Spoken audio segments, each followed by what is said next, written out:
श्रीपरमात्मने नमः। अथ श्रीमद्भगवद्गीता अथ प्रथमोऽध्यायः।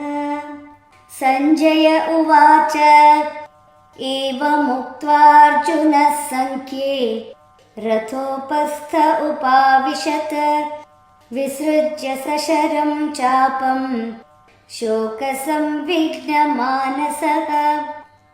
ॐ तत्सदिति श्रीमद्भगवद्गीतासूपनिषत्सु ब्रह्मविद्यायां योगशास्त्रे श्रीकृष्णार्जुनसंवादे अर्जुनविषादयोगो नाम प्रथमोऽध्यायः।